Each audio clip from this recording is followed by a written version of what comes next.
Hi friends, அனைவருக்கும் சுதந்திர தின நல்வாழ்த்துக்கள்.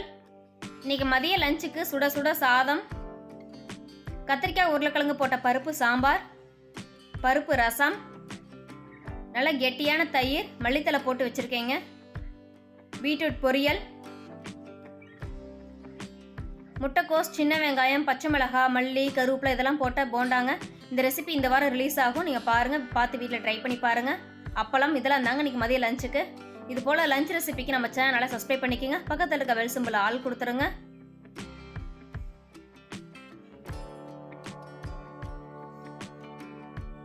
வாங்க வீடியோக்குள்ள போகலாம்.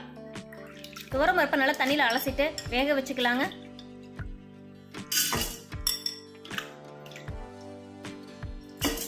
காட்டு பருப்பாக இருந்தால் கல் மண் இதெல்லாம் இருக்குங்க, அதெல்லாம் நல்லா க்ளீன் பண்ணிட்டு போடணும். கடப்பருப்பாக இருந்தால் தண்ணியில் நல்லா அலசிட்டு போட்டாவே போதுங்க. பருப்பு வேகிறதுக்கு தேவையான அளவு தண்ணி விட்டுக்கலாம். கொஞ்சமாக சீரகம் சேர்த்துக்கலாங்க. 2 பல்லு பூண்டு சேர்த்துக்கலாம். ஒரு தக்காளி பழத்தை இது போல் கட் பண்ணி போட்டுக்கலாம். கொஞ்சமாக மஞ்சத்தூள் போட்டுக்கலாங்க. குக்கரை மூடி 2 விசில் விட்டு ஆஃப் பண்ணிக்கலாம்.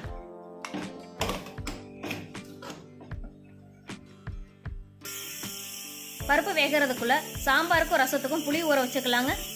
புளி எப்பயுமே ஊற வைக்கிறதுக்கு முன்னாடி தண்ணியில் அலசிட்டு ஊற வச்சுக்கலாம். பருப்பு வெந்துருச்சுங்க, சாம்பார் தாளிச்சுக்கலாம். எண்ணெய் விட்டாச்சுங்க. எண்ணெய் நல்லா சூடாயிடுச்சு. கொஞ்சமாக கடுகு சேர்த்துக்கலாம்.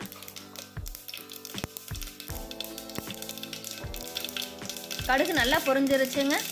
ஒரு கைப்பிடி அளவு வெங்காயம் போட்டுக்கலாம்.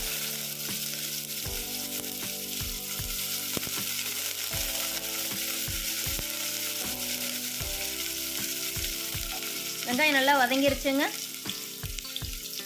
காஞ்ச மிளகாய் இது போல் கிள்ளி போட்டுக்கலாங்க. மிளகாய் நல்லா செவந்து வரட்டும்.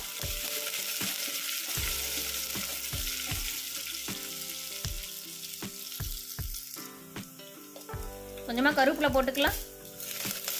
சாம்பார், ரசம், பொரியல் எந்த சமையலாக இருந்தாலும் கருவேப்பிலை மட்டும் எப்பவுமே ஃப்ரெஷ்ஷாக தாங்க இருக்கணும்.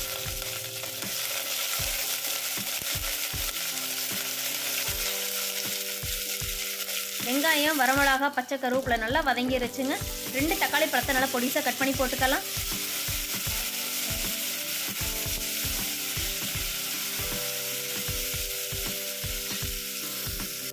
பெருங்காயத்தூள் சேர்த்துக்கலாங்க. பெருங்காயத்தூள் சேர்த்துக்கப்புறம் நல்லா எண்ணெயில் வதக்கி விடலாம். இன்னைக்கு கத்திரிக்காய் உருளைக்கிழங்கு போட்ட சாம்பார் தாங்க வைக்க போகிறோம். கத்திரிக்காய் உருளைக்கிழங்கு ரெண்டையுமே இது போல் நீல வாக்கில் கட் பண்ணிவிட்டு சேர்த்துக்கலாம். உருளைக்கிழங்கு தோல் நீக்கி கட் பண்ணிக்கலாங்க. கத்திரிக்காய் உருளைக்கிழங்கு ரெண்டுமே நிறம் மாறாமல் இருக்கணும்னா நம்ம தாளிச்சிட்டு இருக்கும்போது தாங்க கட் பண்ணணும். கட் பண்ண உடனே சேர்த்துக்கணுங்க குழம்புல. அப்படின்னா தான் நிறம் மாறாமல் காந்தல் அடிக்காமல் இருக்கும். காய் நல்லா வதங்கிட்டு இருக்குதுங்க. ஒரு 2 நிமிஷம் அப்படியே விட்டலாம். வீட்டில் அரைச்ச சாம்பார் பொடி சேர்த்துக்கலாங்க. தேவையான அளவு உப்பு சேர்த்துக்கலாம். நல்லா பிரட்டி விடலாங்க. ஒரு 2 நிமிஷம் அப்படியே இருக்கட்டும். சிம்லேயே வச்சுக்கலாங்க அடுப்பை.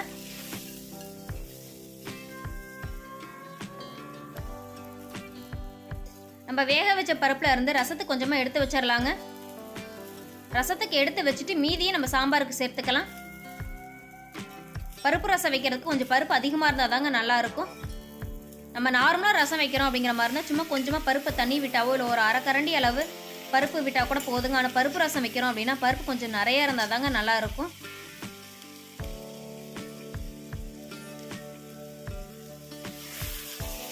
வேக வச்சிருக்க பருப்பை சேர்த்தாச்சுங்க. நல்லா கலந்து விடலாம்.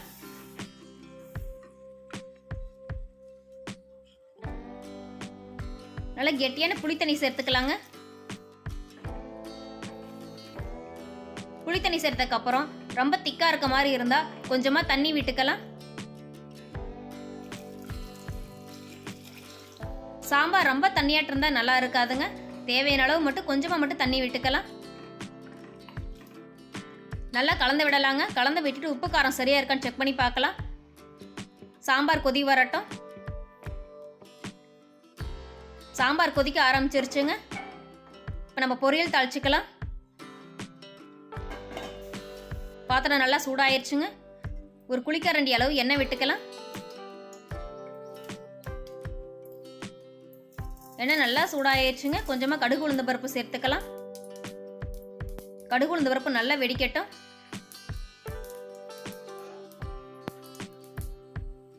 கடுகு நல்லா பொரிஞ்சிருச்சுங்க. வெங்காயம் சேர்த்துக்கலாம்.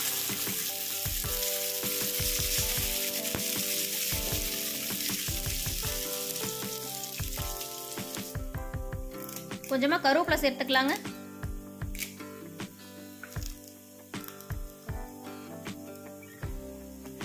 ரெண்டு பச்சை மிளகாவை கட் பண்ணி போட்டுக்கலாம்.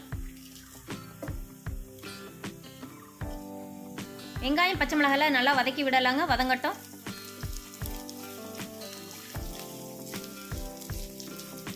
பீட்ரூட்டை தோல் சீவிட்டு கட் பண்ணி வச்சுக்கலாம். இது போல கட் பண்ணி வச்சுக்கலாங்க. நீல வாக்கில் கட் பண்ணி வச்சுக்கலாம். பொரியலுக்கு நல்லா இருக்கும்.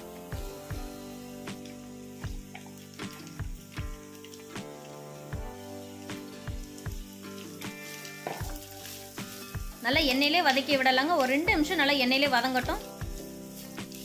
2 நிமிஷம் வதங்கினதுக்கு அப்புறம் உப்பு சேர்த்துக்கலாம். இந்த பொரியலுக்கு 2 பச்சை மிளகாய் காரத்துக்கு போதுங்க. பச்சை மிளகாய் வேண்டாங்கிறவங்க கொஞ்சமா தனி மிளகாய் தூள் சேர்த்துக்கலாம். 2 நிமிஷம் நல்லா வதங்கிருச்சுங்க. தேவையான அளவு உப்பு சேர்த்துக்கலாம்.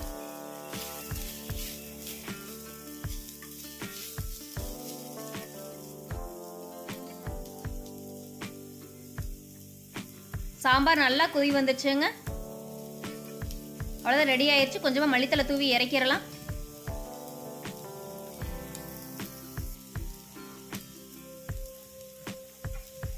சாம்பார் இறக்கிட்டு நம்ம ரசம் தாளிச்சுக்கலாம்.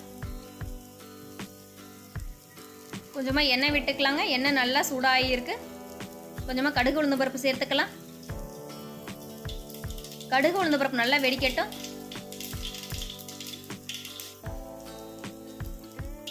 கடுகு உளுந்து நல்லா வெடிச்சிருச்சுங்க. 2 தக்காளி பழத்தை நல்லா பொடிசா கட் பண்ணி சேர்த்துக்கலாம்.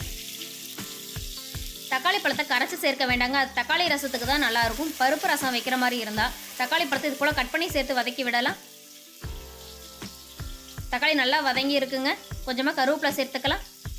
தேவையான அளவு பெருங்காயத்தூள் சேர்த்துக்கலாங்க. நல்லா எண்ணெயிலே பெருங்காயத்தூள் தக்காளி பழம் இதெல்லாம் நல்லா எண்ணெயிலே வதங்கணும். அப்படின்னா தான் ரசம் நல்லா வாசனையா இருக்கும். தக்காளி பழம் ஹைபிரிட் தக்காளி பழமா இருந்தால் சீக்கிரம் வதங்காதுங்க. தக்காளி கொஞ்சம் வதங்கி வரதுக்காக மட்டும் உப்பு சேர்த்துக்கலாம். நாட்டு தக்காளி பழமாக இருந்தால் உப்பு சேர்க்க வேண்டாங்க. அது வதங்கி விட்டோம்னா கொஞ்ச நேரத்திலே தண்ணி வெளியே வந்து நல்லா வதங்கி வந்துக்கும். நம்ம பீட்ரூட் பொரியலுக்கு தண்ணி சேர்க்காம தாங்க வதக்கிட்டு இருக்கோம். அதனால் அடிக்கடி கிளறி விட்டுக்கலாம். இது போல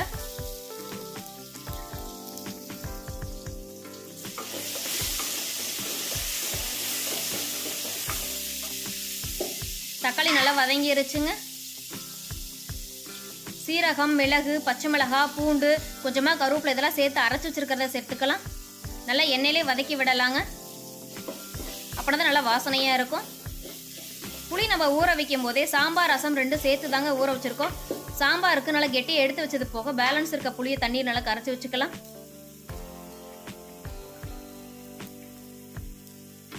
நல்லா வதங்கிருச்சுங்க. புளி தண்ணி சேர்த்துக்கலாம்.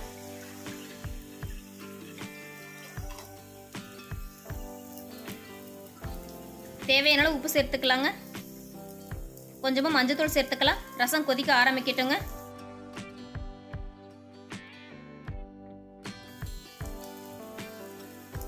ரசம் கொதி வர ஆரம்பிச்சிருச்சுங்க. நம்ம எடுத்து வச்சிருக்க பருப்பு தண்ணி சேர்த்துக்கலாம்.